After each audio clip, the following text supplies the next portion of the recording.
Bonjour à tous, on se retrouve pour un podcast avec les podcasts. Donc on espère que votre rentrée s'est bien passée et aujourd'hui on va aborder un terme qui est assez important. Un mois après la rentrée, on va parler de l'harcèlement, scolaire ou de manière générale. Donc aujourd'hui on est avec Mélissa. Bonjour Mélissa. Bonjour à tous. Donc est-ce que tu peux un petit peu te présenter, savoir pourquoi tu as accepté aussi de participer à ce podcast ? Parce qu'elle a répondu à nos sondages de manière favorable, donc elle est assez volontaire. Donc on va voir ce que ça va donner. Donc j'ai 29 ans, je m'appelle Mélissa, j'habite à Toulon. J'ai une petite fille qui a eu 4 ans là, il n'y a pas longtemps. Et si je voulais absolument, enfin pas absolument parler de ça, mais c'est parce que c'est un sujet quand même très intéressant qui est encore très très actuel. Et je pense qu'on est encore loin de terminer avec ce mauvais sujet, on va dire. Donc voilà. Ok, donc on va un petit peu raconter ton récit personnel aussi, par rapport aussi à la prise de conscience. On va voir du côté harcelé aussi et du côté harceleur. Donc il y a quelqu'un ici dans cette table qui va pouvoir parler du côté harceleur. On est 2 filles contre 2 garçons, donc on va aussi pouvoir peut-être aussi échanger les sujets, échanger la manière de voir les choses. D'accord, messieurs ? Lolo, absolument. Anto. Bonjour. Salut. Donc on va commencer avec la première question. Est-ce que tu peux nous raconter ton expérience avec le harcèlement qui était du coup scolaire pour ta part ? Donc moi, ça avait commencé période du collège. Je sais plus, je devais avoir 14-15 ans. Alors apparemment, avant, j'étais une des filles les plus jolies du lycée. À l'époque, je sortais avec un garçon. Et en fait, c'était un de mes premiers amours. Enfin bon, sur le moment, je pensais que c'était l'amour de ma vie. Et il m'a demandé de faire plusieurs choses, dont d'envoyer des photos un peu intimes. Donc moi, de base, je voulais pas forcément. Au bout de quelques mois, j'ai accepté. Et en fait, ces photos-là, malheureusement, ont tourné. Et le problème, c'est que du coup, des photos de moi ont vraiment fait le tour de la ville. Et du coup, plusieurs personnes ont pensé que c'était moi qui avais envoyé ça en fait, à tout le monde. Sauf que quand j'ai su ça, j'ai bien expliqué que ce n'est pas le cas. Et en fait, du coup, c'est là où je me suis retrouvée un peu bloquée parce que tout le monde avait une mauvaise image de moi. Tout le monde n'a pas réfléchi une seule seconde à mon explication. Donc, du fait que de base, c'était juste à mon copain que j'avais fait ça. Et du coup, quand j'allais au collège, c'était toujours des insultes. J'allais même en ville, c'était des insultes. Sur les réseaux, alors avant, c'était quand même moins réseau que maintenant, mais c'était quand même déjà on était un peu dedans. Et je recevais des messages privés, des appels en inconnu. Il y a des filles qui sont déjà venues chez moi aussi pour m'insulter. Et en fait, de partout où j'allais, j'avais l'impression que je pouvais pas sortir sans qu'on m'insulte, quoi. En fait, pour bien comprendre, donc tu as envoyé ces photos à ton ancien copain qui, lui, après, a envoyé, a diffusé à d'autres personnes. C'est quoi ? C'est sur un réseau ou c'est parce qu'il a fait à ses copains, qui ses copains ont donné, tout ça. Alors, apparemment, de base, il a dit que c'était pas fait exprès. Bon, je pense pas que ce soit vrai, mais du coup, tout le monde pensait que c'était moi qui avais envoyé ça à tout le monde, alors que pas du tout, quoi. D'accord. Oui, t'en penses quoi, toi, Lolo ? T'as l'intention d'envoyer, tu envoies. Il y a pas de... Tu fais exprès, pas exprès, tu fais exprès, bien évidemment. Des deux côtés, après. Mais l'erreur que je retiens, moi, dans cette histoire, en soi, c'est une erreur de jeunesse, mais qui doit pas, en fait, te coûter autant de temps. C'est quelque chose où, en fait, faut sensibiliser même les jeunes, mais en fait, tu fais confiance à quelqu'un, même de manière générale, même un secret, au-delà d'une photo. Et en fait, l'erreur, pour moi, la seule erreur qu'il y a dans cette histoire, c'est clairement lui qui s'est senti pousser des ailes. Et ça, après, on va en revenir après de pourquoi le harcèlement, je pense. Donc, en fait, c'était pas qu'un harcèlement scolaire, c'était aussi extrascolaire. Oui. On t'embêtait je pouvais plus sortir sans qu'on m'insulte. Puis après, même quand j'entendais pas vraiment ces insultes-là de moi-même, c'était tout le monde qui venait me voir. Ah oui, là, ils t'ont insulté. Quand je sortais le soir, c'était on t'a insulté. Et puis même, je me sentais... peut-être qu'après, je me faisais des films, mais je me sentais...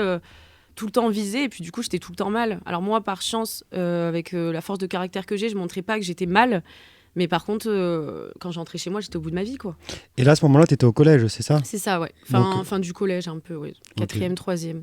Donc quand t'allais au collège, c'est-à-dire que tous les matins t'avais un peu la boule au ventre oui, j'avais même pas envie d'y aller. Je pense que si j'ai redoublé certaines classes, je pense que avec le recul, je pense c'est en partie à cause de ça, parce que j'étais pas du tout... J'ai jamais été, attention, une élève studieuse, mais je pense que ça m'a aussi bien perturbée, quoi, dans ma scolarité. Parce que je pensais qu'à ça, en fait. J'écoutais jamais vraiment le prof. En fait, je pensais toujours, quand il va avoir la récré, quand on va se croiser dans les couloirs, comment ça va se passer. En fait, je pensais toujours à après. Et du coup, je pensais pas... je vivais pas l'instant présent, quoi. Et Est-ce que aussi tu te souviens du premier jour, de la première insulte, de la première personne ? Est-ce que c'est quelque chose qui t'a marqué ou maintenant, est-ce que ton cerveau il a classé ça comme un lointain souvenir ? Plutôt, oui, parce que je pense que ma mémoire, je pense volontairement, elle a effacé quand même pas mal de mauvais souvenirs, et je pense que c'est pas plus mal. Ouais. Mais après, oui, mes premières insultes, en fait, je pense de base même, j'y croyais pas, je me disais non, c'est pas possible. Enfin, je sais que je suis une bonne personne, je sais que j'ai fait une erreur aussi, parce que de base, ça reste une erreur de ma part. Après, on a tous été jeunes quand même aussi. Hein, oui. Mais tu penses être amoureuse, tu as un petit copain qui te demande ça, envoie-moi, t'es pas censé savoir à 15 ans que ça va... tourner, non, quoi, surtout que sur le moment tu fais confiance en la personne, donc tu penses pas qu'après ça va se retourner contre toi. Puis au final c'est toujours toi qui as le mauvais rôle. La personne qui a fait ça, elle a eu aucun souci. Mais en plus la période fin du collège, c'est quand même là où tu deviens femme, c'est quand même là où tu découvres ta sexualité, c'est quand même là où tu as les premières réactions du corps et tu te dis waouh, qu'est-ce que c'est. Mais après ça vient être chamboulé, surtout que tu es en construction. Oui. Tu vois. Donc maintenant c'est ça aussi la question, comment au fur et à mesure des années tu as réussi à vivre avec ça? Alors j'ai réussi à vivre avec ça par rapport déjà à mon caractère. Je suis quelqu'un de très forte, j'aime pas trop montrer mes faiblesses. Donc c'est vrai que ça, je pense, ça a été aussi une force de pas montrer mes faiblesses aux autres, parce que je pense que les autres, ils attendaient vraiment de ma part que je sois au bout de ma vie, quoi. Je pense que ça leur aurait fait plus plaisir de me voir mal que de me voir souriante, parce que moi j'ai toujours montré, j'ai toujours souri à tout le monde, et je pense que ça, du coup, ça a été quand même une force. Mais après, c'est vrai que avec le recul, je pense que j'aurais dû en parler, par exemple, déjà à mes parents.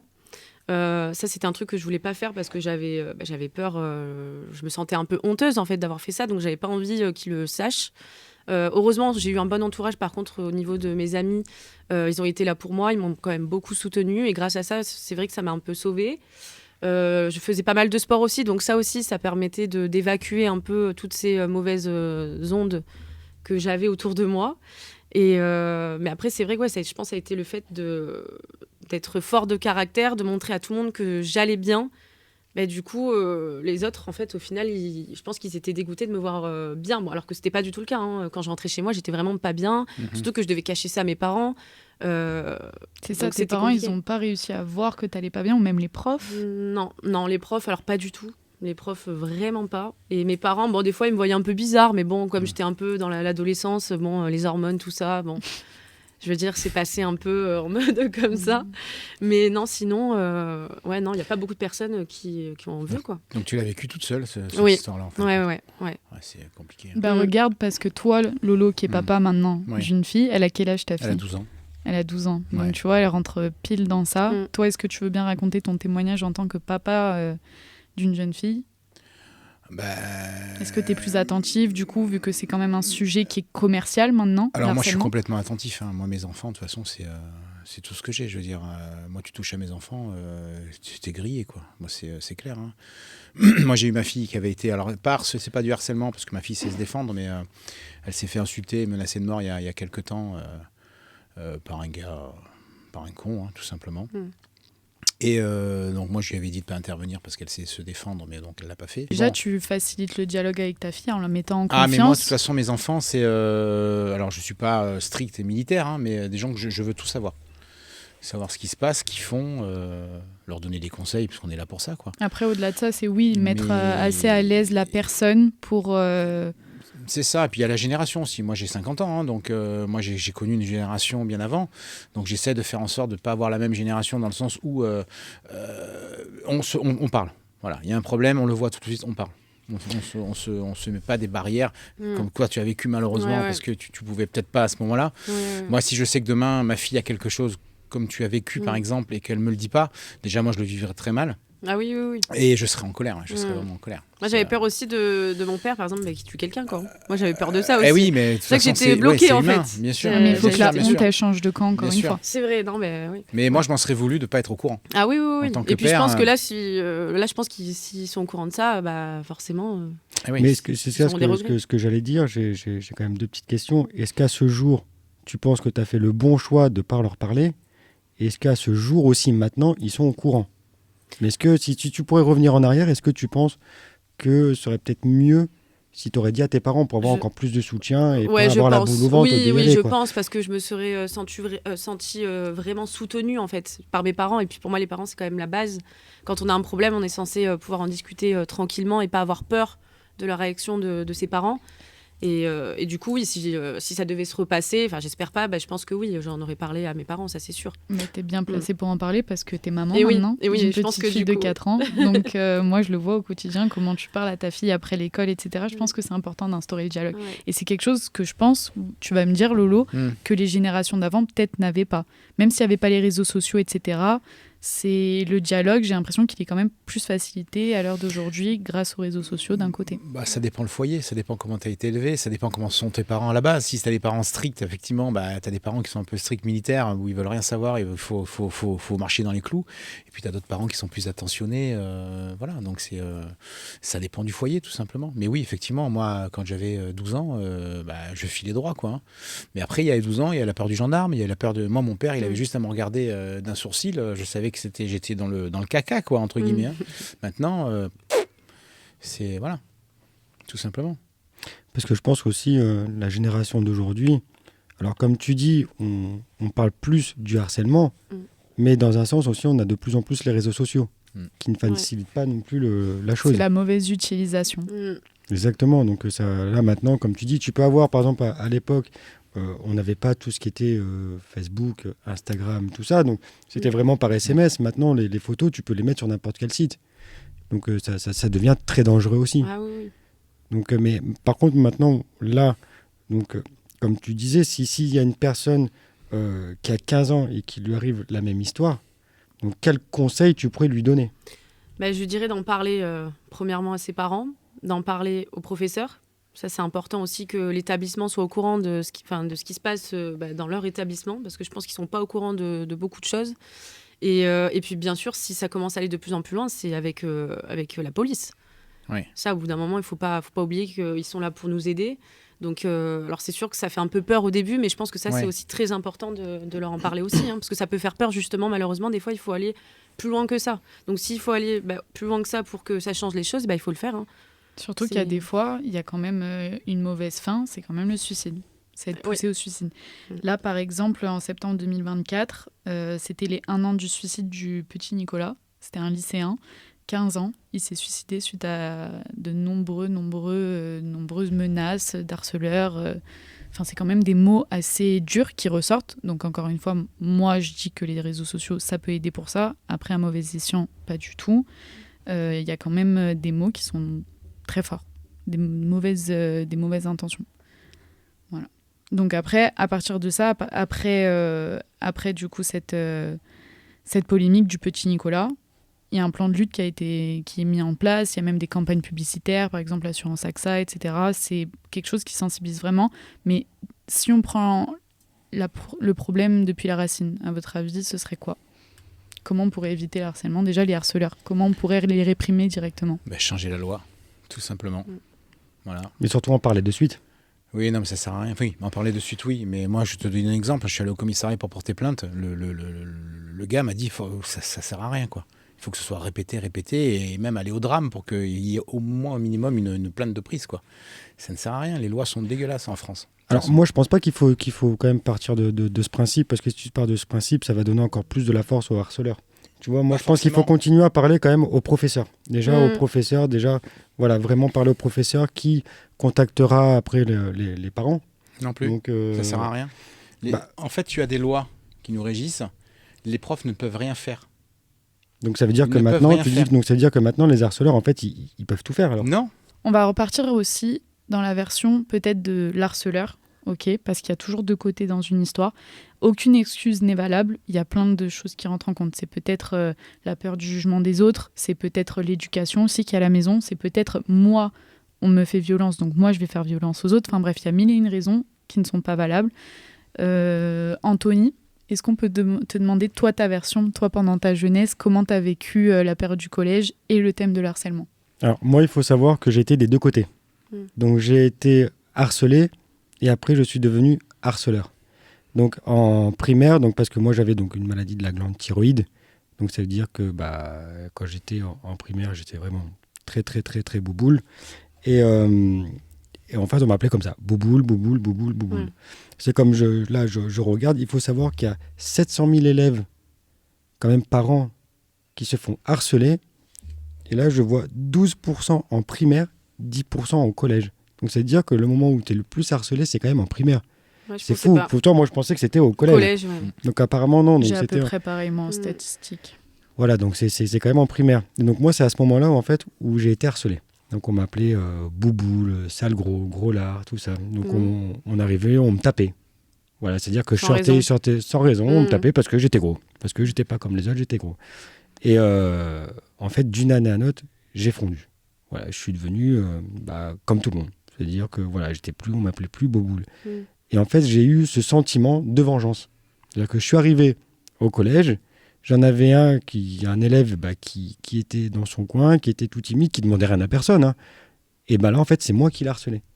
Ça veut dire que tout le temps, en classe, je lui jetais des stylos. Des petits, peut-être trucs bêtes, mais c'est que tous les jours, quand tu te reçois un stylo dans la tête, quand tu te reçois des gommes. Mais le pire de ça, c'est que quand tu commences à voir quelqu'un qui commence, tu as toujours 2 ou 3 copains qui te suivent. Oui. Voilà, donc complètement débile. C'est vrai qu'à ce jour, je le regrette, forcément. Je ne vais pas dire j'en suis fier.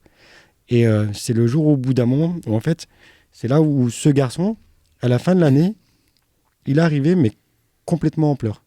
Mais vraiment en pleurs. Il me dit, t'es en train de me détruire. Il me dit, en fait, il m'a fait son message, vraiment. Carrément, en fait, il est venu me voir. Il me dit, là, tu me détruis, on est jeunes, tu me fais mal, tous les soirs, quand je rentre, je pleure. Bim. Et en fait, c'est à ce moment-là où je dis, ouf. T'as réalisé. Là, j'ai réalisé, je dis, pour moi, c'était un jeu. En fait, c'est comme il disait rien, comme à l'époque, moi, on m'harcelait, je disais rien, j'étais dans mon coin. Moi, c'est s'arrêter parce qu'on est passé de primaire donc, au collège et j'ai changé de ville. Donc, du coup, j'avais pas ce souci-là. Mais c'est vrai qu'à la fin de l'année, quand en fait, il m'a sorti ça droit dans les yeux, waouh! En fait, c'est là où j'ai pris conscience. Alors, j'en suis pas fier, mais c'est pour ça que je dis, en fait, la communication, c'est peut-être bête, mais juste d'aller voir le. Alors, ça peut fonctionner comme moi ou ça ne peut ne pas fonctionner. Mais juste, me dire, là, tu me fais mal. Là, ça me plaît pas. Parce que c'est vrai que quand on est harcelé, en fait, on se tait. Devant la personne, en fait, on se tait, on ne sait pas quoi dire parce qu'on dit, si, en fait, on va monter crescendo, en fait, il va encore plus nous taper. Il va encore plus nous harceler. Alors, on se dit, on se tait, peut-être que ça va passer. Mais c'était une bonne confrontation et il a eu raison de faire ça. Et il a eu raison. Montrer ses faiblesses, tu vois, parce que là, très clairement, il a montré sa faiblesse à Anthony. Donc peut-être que ça a été un élément déclencheur. A contrario, moi, de faiblesse et de force. Parce qu'il faut avoir la force aussi d'aller voir son harceleur à se dire, là, je suis pas bien, là, tu me fais mal, pourrir la vie. Je pense que c'était quand même une force aussi. Mais c'est pour ça. Alors moi, je n'en veux pas ni au professeur ni à la police. Moi, je dirais plutôt les parents. La communication des parents, quand ton enfant il rentre après l'école, demande-lui comment s'est passée la journée, demande-lui s'il y avait quelqu'un un petit peu à l'écart. Moi, je sais que par exemple, mon petit frère, je lui dis, est-ce qu'il y avait quelqu'un qui était tout seul? S'il y a quelqu'un qui est tout seul, prends-lui la main. Et ça aussi, grâce aux réseaux sociaux, les mom life, etc., elles le font, ça souvent aussi des vidéos de sensibilisation, mais des plus jeunes, des 4 ans, tu vois, dès que tu commences, voilà, c'est ça, et surtout que c'est quand même une période de construction. Donc moi, je peux aussi témoigner de ma période du collège. Je n'étais pas du côté de l'harceleuse, j'étais du côté de l'harcelé. Mais par rapport à des petites actions bêtes et bénignes qu'en fait, j'ai pas conscientisées sur le moment. Je passais dans les couloirs, on me lançait des grosses insultes, on m'a déjà frappée. Et en fait, moi, j'en parlais à mes parents parce qu'après, j'ai jamais été pudique face à mes parents. Moi, à chaque fois, je leur balançais les choses telles qu'elles étaient. Et en fait, mais au moment du passage à l'action, par exemple, mon beau-père qui a dit je vais appeler l'école, demain j'y vais, demain je te fais un mot ou un truc comme ça, c'est à ce moment-là où j'avais peur. Je sais pas pourquoi j'avais peur de la confrontation avec mes, comment on appelle ça, mes bourreaux. Et en fait, une fois, il m'a pas écouté. Il est carrément parti voir la personne. Et en fait, mon beau-père, c'était un militaire, donc il a quand même conscientisé la chose. Et en fait, à partir de ce moment-là, ce groupe de filles, elles étaient gentilles avec moi. Voilà. Donc, mais avant ça, j'arrivais pas à conscientiser. Je me disais, peut-être c'est moi le problème. Enfin, pareil, j'avais une discrimination physique par rapport à ma morphologie, alors que j'étais même pas encore devenue femme. Enfin, vous imaginez quand même. Et ça, en fait, c'est les parents. Ça, pour moi, c'est les parents qui devraient dire, tends la main à tout le monde. Ou même si t'aimes pas une personne, ne la calcule pas. Voilà, tout le monde est différent. Après, c'est la personne aussi en elle-même. Hein. Regarde, moi, j'étais beaucoup aussi harcelé. Moi, c'était vraiment aux violences. On me tapait. Moi, quand j'ai harcelé, par contre, je ne suis jamais venu aux mains. Mais moi, par contre, plusieurs fois, on est là, on tapait quand même.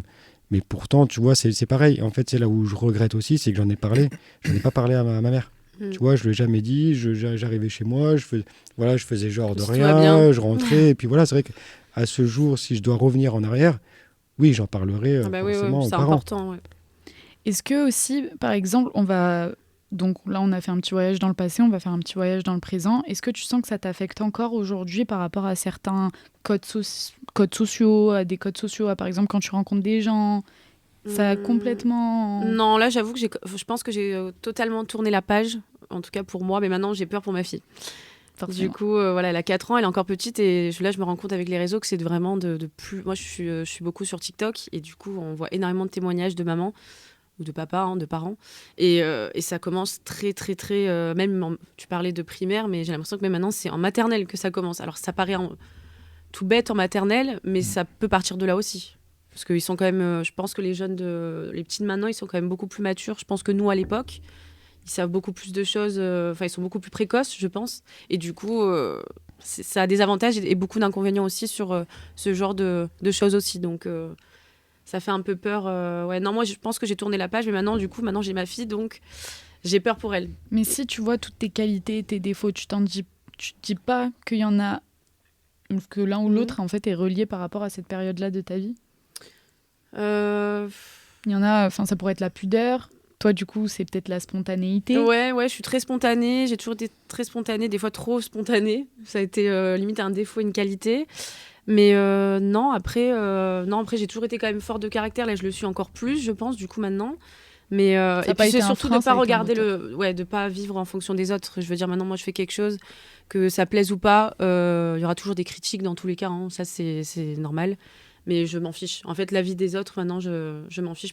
Je regarde que moi et ma propre personne. Hein. Maintenant, c'est bon, quoi. Je suis passée à autre chose. Alors qu'avant, c'est vrai que quand tu faisais quelque chose, c'était toujours par rapport aux autres. Qu'est-ce qu'ils vont dire les autres? Qu'est-ce qu'ils vont faire les autres? Qu'est-ce qu'ils vont penser de moi? Alors que maintenant, je me dis que ce soit bien ou pas bien, c'est mon problème, ça regarde que moi. Et là, j'ai une maturité, en fait, maintenant, pour plus vivre par rapport aux autres. Et ça, je pense que c'est une force, parce que c'est pas facile tous les jours. Voilà. Non, c'est sûr. Après aussi, par rapport que tu disais, donc ton ancien petit copain, ça peut arriver aussi que 5-10 ans après, tu le recroises. Est-ce que tu l'as déjà recroisé? Oui. Et qu'est-ce que là, quelle émotion tu as eue en fait? Est-ce que ça t'a fait rappeler des mauvais souvenirs ou est-ce que ça t'a figé? Oui, ça m'a rappelé des mauvais souvenirs, mais après, du coup, je suis vraiment passée à autre chose. Donc, du coup, ça m'a pas fait de peine. Ça m'a fait rappeler, oui, des souvenirs, mais c'était pas forcément en négatif. Lui, maintenant, il a refait sa vie, il est papa. Moi, pareil. Donc non, après, non, honnêtement, ça m'a pas... j'ai eu de la chance sur ça, parce que je m'étais posé la question. Hein. On habite tous au même endroit, Toulon, c'est petit. Mais non, je trouve que non, ça m'a pas forcément blessée. Mais c'est bien que ça, c'était justement du coup un moteur et non un frein. Ouais. J'appréhendais, c'est vrai, mais une fois que ça s'est passé, je me suis dit, finalement, ça va. Puis après, je pense qu'on a tous été un peu cons plus jeunes, en fait. Je pense que c'est aussi... j'espère que c'était une erreur de jeunesse et qu'il a regretté. Et puis, on a tous fait des choses qu'on regrette, hein, moi aussi. Hein. Mais ça n'a pas du tout affecté, on va dire, maintenant. C'est-à-dire que quand tu as rencontré, là, maintenant, où tu es un peu plus mature, tu as rencontré donc quelqu'un d'autre, tout ça. Et là, cette personne te dit, je voudrais que tu m'envoies un peu des photos pour pimenter un peu le truc. Par contre, ça, non. Est-ce que là, par contre, du coup, voilà. Donc, ça t'a quand même laissé un petit peu des séquelles quand même. C'est-à-dire que là, tu ne te vois plus envoyer des photos avec ton nouveau copain de peur de ce qui t'est arrivé avant. Oui. Même si c'est quelqu'un de confiance, c'est vrai que maintenant, non. Alors qu'on est plus grand maintenant, c'est différent, mais non. Et pourtant, je vais vous raconter quelque chose. Encore une fois, la honte est du mauvais... Et plus pour les femmes, je trouve, parce que c'est drôle... C'est complètement spontané, le témoignage que je vais faire. Une copine, hier, elle m'envoie un message, elle me dit, là, je suis un petit peu choquée. Il y a un mec qui m'a envoyé une photo de ses parties génitales, comme ça, sur les réseaux sociaux. J'aurais limite envie de montrer la photo parce qu'elle me l'a envoyée. Et en fait, le mec, il envoie une photo où il n'y a pas de demande. Et juste pour choquer la personne, tranquille et limite fier, quoi. Donc ça aussi, est-ce que c'est pas un petit peu du harcèlement? Vous trouvez qu'un homme envoie une photo comme ça à une femme, tu l'aimes, celle-là, vraiment un porc, quoi. Moi, je comprends pas, les mecs envoient leur, leur tub comme ça, tu sais, sur les réseaux, genre la fille, elle va dire, oh, trop bien, elle est super, je peux m'asseoir dessus. Il y a un moment donné, ça, je veux dire, les mecs, ils croient que tu vas répondre ça, je vais m'asseoir dessus, vas-y, viens là. Moi, je comprends pas. Ça, par contre, ce délire-là, que t'envoies ton visage, comment tu me trouves, à la limite. Tu vois, mais quand on voit. Mais comme ça, sans raison. Ouais, ou alors tu dis, oups, c'est une erreur, tu vois, peut-être que tu t'es trompé de personne aussi. Non, j'ai la conversation. Mais si t'as la conversation, non, c'est un taré, c'est tout, point barre. Et est-ce que toi, Lolo, dans ton enfance ou quoi, il t'est arrivé quelque chose? Est-ce que t'as été harcelé, Non, moi je tapais, mais des méchants, moi. Toi, tu t'appelles Moi, j'étais un justicier. T'as pas une anecdote Non, je ne laissais jamais faire quoi que ce soit. Alors moi j'ai toujours un tempérament, tu sais, moi c'est cool, donc tout le monde me suivait, etc., ou je suivais les autres, etc., mais moi dès que tu m'emmerdais, moi mon meilleur, je me suis frité une fois avec un gars qui me cassait les bonbons pendant une semaine, on s'est frité la gueule, mais moi j'en ai pris plein la gueule, il en a pris plein la gueule pendant, c'était au gymnase, je me rappelle, il y avait du monde, et ben maintenant c'est mon meilleur ami, tu sais quoi, mais sinon j'ai jamais eu de problème avec ça, parce que moi j'ai pas de patience avec ça. Moi, je n'excuse pas, moi, ça. Mais en soi, on peut retranscrire ça aussi à la vie actuelle. Dans le boulot, on a toujours un petit bourreau qui, mine de rien, veut nous pousser. Et en fait, il faut mettre les bases dès le départ. Exactement, c'est ça. C'est exactement ça. C'est exactement ça. Bah oui, mais encore une fois, tu trouves pas que la honte et la méchanceté devraient changer de camp? Enfin, je pense qu'on pourrait attraper le mal depuis la racine. Mais c'est ce que je te dis, tu fais comme les Américains, quand il y a un voleur, ils affichent le visage du voleur, ben là tu fais pareil. Moi c'est ce que je ferais en tout cas. Moi, un harceleur, je prends sa photo, je mets sur Facebook, j'utilise son arme contre lui. Moi c'est ce que je ferais en tout cas. Et c'est ce qui devrait être fait, mais tu ne peux pas y aller loi contre ça. Donc tu fais quoi? Tu fais ça, c'est toi qui vas en prison, c'est toi qui as tort. Et est-ce qu'au jour d'aujourd'hui, du coup, c'est toujours un harcèlement ou c'est passé du coup comme on t'en a parlé, ta fille t'en a parlé ou quoi? Est-ce que du coup ça continue ou c'est ça? Ah non, pas du tout, ça s'est arrêté net. De toute façon, moi je suis intervenu. Moi, moi c'est intervenu, je suis allé à la police, je suis allé au collège, j'ai appelé le département, j'ai fait la région, j'ai fait le tribunal administratif. Donc du coup, ça a été du bon justement que ta fille t'en parle. Ah ben oui, si mais t'en aurais pas parlé aujourd'hui, ce serait peut-être justement continuer, empirer. Oui, ça aurait peut-être continué, mais quelque part, t'es obligé. Moi, j'ai été obligé de menacer des gens pour ça. T'es obligé de menacer des gens, presque le collège, pour non-assistance à personne en danger. Tu vois, c'est dingue d'en arriver là. Mais si la loi n'est pas avec toi, sers-toi de la loi contre eux. Des fois, t'as pas le choix. Il faut que je le note, ça, c'est beau. Moi, il faut juste que je dise aussi, c'est qu'il y a un numéro aussi qui a été mis en place, c'est le 3018. C'est-à-dire que maintenant, il y a des numéros qui ont été mis en place. S'il y a des enfants ou même des adultes, il y a encore des adultes aussi qui se font harceler. Voilà, c'est un numéro, c'est le 3018, je pense quand même qu'il faut le 3018, dire. C'est pour le cyberharcèlement et le 3020, c'est pour le harcèlement. Voilà, donc il faudra vraiment ne pas hésiter à appeler pour sortir de là, si on n'ose pas en parler à nos parents, aux personnes ou quoi, de honte. Moi, pour moi, la meilleure solution du harcèlement, c'est faire du bruit. Il faut se faire entendre. Il faut crier. C'est le conseil que tu donnerais aux parents, toi, en tant que parent? Il faut crier, même à des inconnus. Si tu n'as peut-être pas envie de parler à tes parents pour X raisons, tu parles à la documentaliste ou n'importe qui, à une amie. Il faut gueuler, il faut faire du bruit. Il faut le faire savoir, en fait. Lui, il me harcèle. Voilà, il faut le faire savoir. Et des fois, ça calme. Mais après, ça dépend aussi peut-être le tempérament de la personne. Il y a peut-être des tempéraments, tu vois, qui, comme toi, du coup, c'est pareil. Tu vois, t'avais peur d'en parler. Comme moi, quand j'ai été harcelé, j'avais peur d'en parler. Je rentrais, après, je comprends. Je faisais semblant de rien. Donc, c'est vrai que tu as des situations pas faciles. Maintenant, quand tu entends tous les drames qui arrivent, tu peux te faire poignarder pour une cigarette, pour un regard, des fois. Donc, c'est quand même non plus pas évident. Ça, après, c'est la violence en général. Et imaginons du coup que ta fille elle rentre un jour de l'école et que du coup tu arrives à analyser que c'est elle l'harceleuse. Qu'est-ce que tu lui dirais? Ah bah là je serais pas du tout contente du coup forcément. Et je lui dirais j'irai directement voir l'élève qu'elle embête et puis qu'elle s'excuse tout de suite en fait. Ça peut arriver, on a tous fait des erreurs comme j'ai dit tout à l'heure, ça arrive, mais il faut vite qu'elle reconnaisse ses torts et qu'elle s'excuse et qu'elle fasse pas d'une personne une victime en fait au final, parce que c'est ça, quand on se fait harceler, on devient victime et puis après on devient mal, puis c'est pas bon quoi. Et ça je lui apprends dès maintenant. Parce que ça arrive, des fois, elle me dit il est pas beau, enfin, des trucs comme ça, des trucs de elle a 4 ans, elle est petite. Mais je lui dis direct, je fais non, ça, il faut pas, ça se dit pas. C'est pour ça que moi, je suis très. Avec l'éducation, avec ma fille, là, je suis pas stricte, parce que je communique beaucoup avec elle. Mais c'est vrai que ça, j'ai pas envie qu'elle refasse les mêmes erreurs que moi ou que d'autres. Quoi. C'est ça, et tu lui expliquerais, toi, ton expérience, quand elle aura l'âge et la maturité de la comprendre? Ouais, je pense, oui. Je pense que ça sera bénéfique pour elle. Ouais. Mais c'est bien déjà, encore une fois, bravo de pouvoir en parler comme ça. Parce que je pense que Mélissa, c'était un bon exemple aussi, parce que quand vous la voyez à la caméra, c'est quand même une nana qui dégage une certaine confiance en elle. Et en fait, il y a plusieurs types de réactions. Et malgré ça, en fait, elle a réussi à garder sa force. Donc, c'est pour dire qu'il faut qu'on enlève le pouvoir, comme il dit Lolo, le pouvoir des harceleurs. On peut leur enlever, en fait. Donc, je pense que c'est avec l'éducation. Moi, je suis sûre que c'est avec l'éducation des parents, mais aussi de l'école. À la base, c'est l'éducation, je pense. Ça part de l'éducation, je pense. C'est sûr. Et des fréquentations.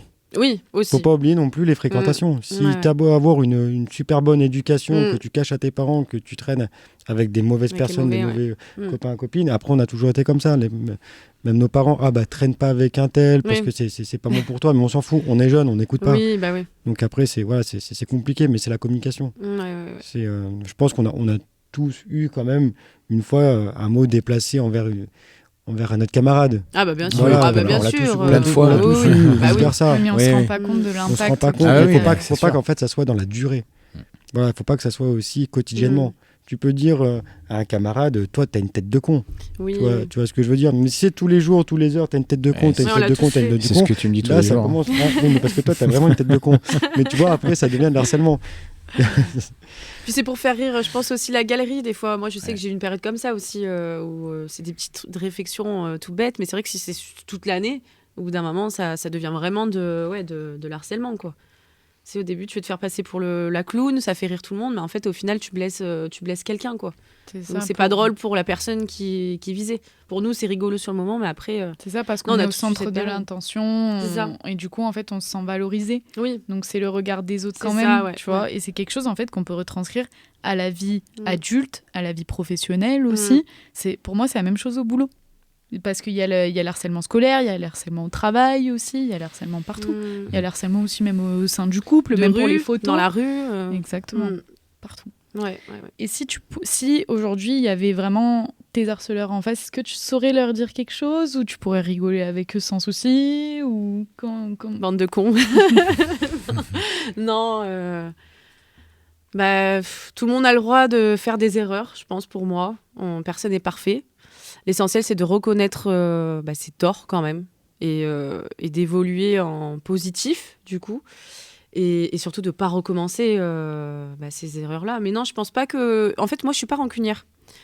Je pense que vous avez dû le remarquer là. Je ne suis pas rancunière, ça m'a énormément blessée. Moi, j'ai failli aussi me suicider. J'ai déjà pensé à ce genre de choses. Je ne l'ai pas fait et je suis contente de ne pas l'avoir fait. Et justement, qu'est-ce qui t'a sauvé de ça ? Quand tu as eu cette idée noire, qu'est-ce qui a fait Ma famille. Ma famille, je me suis dit, mes parents, ils vont pas comprendre, vu que déjà, ils étaient même pas au courant. D'un coup, ils apprennent que je suis plus là, ils vont tomber d'eau. Et j'ai pensé directement à tout ça. Et je me suis dit, non, ils peuvent pas mériter... c'est pas eux d'être dans la douleur, en fait. C'est pas à eux. Et du coup, c'est pour ça que j'évite... Bon, je pensais pas ça tout le temps, mais des fois, c'est vrai que j'avais des idées noires quand même. Et t'avais quel âge à ce moment-là ? 14-15 ans. T'imagines à 14-15 ans quand même, tes parents, tu vois rien. Ah ouais. Et puis du jour au lendemain, t'as plus ton enfant. Tu tombes de haut, là. Moi j'avais tout le temps le sourire, donc mes parents ils seraient vraiment, honnêtement, tombés de très très haut, même ma famille, mes amis, tout le monde. C'est pour ça que je me suis dit non, je peux pas. C'est pour ça j'étais quand même heureuse en règle générale, j'étais quand même heureuse. J'ai ma famille, j'ai mes amis. Je veux dire, donc je me suis dit je vais pas me rabaisser pour des cons quoi. Donc non, je pense que si je les voyais en face de moi, sans rancune, je pense. Ouais. Sans rancune, mais on espère. Sans rancune, mais un petit peu quand même, moi j'aurais dit. Après, je pense que des fois, il faut se brûler pour savoir que le feu, c'est chaud. Donc, si ces personnes-là, si ce mec-là, par exemple, tu dis qu'il est papa, si sa fille ou son fils vient et qu'il est harcelé, il va avoir un petit rappel quand même. Mais c'est pour ça, je suis pas parent, je suis entourée de 3 parents, donc je pense qu'ils vont être d'accord avec moi. La meilleure chose dans ces cas-là, c'est vraiment échanger avec son enfant, qu'il soit harcelé ou harceleur. Et mais surtout pour les parents aussi, parce qu'il peut avoir aussi tu peux avoir aussi un enfant qui vient te voir et qui te dit bon là il y a un garçon qui me tape, qui m'arrive, et que le parent dit bon c'est pas grave, ça va passer, ne réponds pas. Non, je pense quand même qu'il dès au moment où il y a déjà le premier signe, je me suis fait taper, je me suis fait insulter, je pense qu'il faut réagir dès le début. Ouais, direct. Parce qu'il y a peut-être des parents aussi qui se disent bon c'est pas grave, ça va passer, ne réponds pas, ça va aller. Non, je pense qu'il y a des parents, il faut qu'ils soient aussi de suite à l'écoute, comme tu as été à l'écoute et que tu as pris la chose en main de suite. Au bon moment. C'est important. Complètement. En tout cas, je pense que c'était intéressant de vraiment faire ça comme sujet de podcast, parce que là, on a plusieurs versions. Encore une fois, merci Mélissa pour ta version et merci pour ton courage et que tu gardes. Et j'espère que ça va inspirer énormément de jeunes femmes ou de jeunes hommes. Ouais. C'est le but. C'est ça. Pour rappel, il y a 2 numéros pour signaler une situation d'harcèlement, donc le 30-20, et de cyberharcèlement, c'est le 30-18. Voilà, si vous êtes parent, si vous êtes prof, s'il vous plaît, passez à l'action, parce qu'en fait, on peut sauver des vies comme ça, que ce soit les vies de famille, les vies d'enfants. Donc, il faut passer à l'action. Et on commence par ce podcast. Donc j'espère que ça vous aura plu. On attend vos commentaires. Abonnez-vous, activez la cloche pour les futures notifications. Bonne journée tout le monde. Merci à tous. Merci.